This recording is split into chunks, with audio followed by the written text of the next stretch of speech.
अच्छा, अभी आपने नए वर्ष पे सूबे के मुखिया योगी आदित्यनाथ से भी मुलाकात की, चर्चा और तेज हो गई।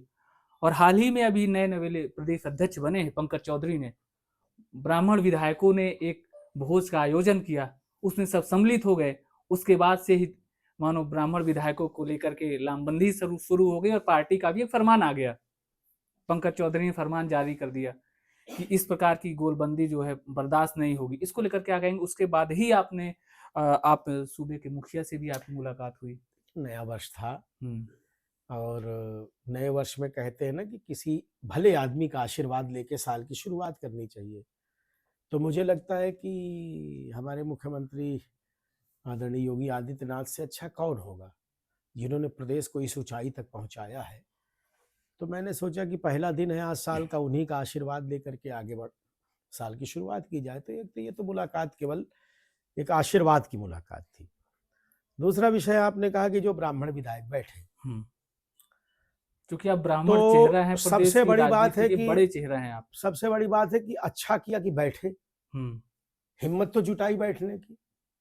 अब पीछे ना हटे, ऐसे ही बैठते रहें। प्रदेश अध्यक्ष ने तो हिदायत दे दी है। समीकरण से ही तो अध्यक्ष बने हैं। जात आधारित ही तो अध्यक्ष बनता है आदमी। तो हम अपने लोगों के बीच क्यों नहीं बैठ सकते? देखिए, ब्राह्मण जो है ना, वो पूरे संसार को सही दिशा दिखाने वाला है, सही दिशा में ले जाता है। तो जब आपस में बैठेगा नहीं, विचार विमर्श नहीं करेगा, तो संसार को सही दिशा में ले कैसे जाएगा? पहले आप देखो, साधु महात्मा आपस में बैठते थे, शंकराचार्य लोग एक दूसरे से शास्त्रार्थ करते थे, और फिर लोगों को शास्त्र के माध्यम से महात्माओं को निकाला जाता था कि समाज को जाकर के ये शिक्षा दीजिए। तो उस शिक्षा से समाज आगे बढ़ता था।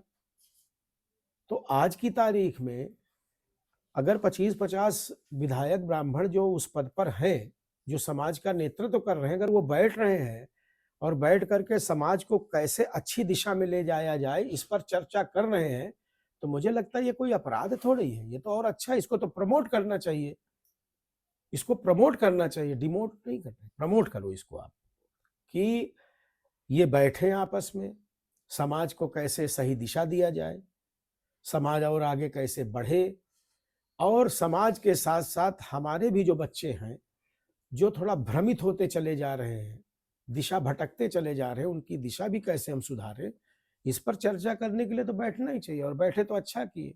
कुछ लोगों ने थोड़ा सा कहा कि सरकार के विरोध में बैठे क्या? सरकार के विरोध में क्यों बैठेंगे भाई?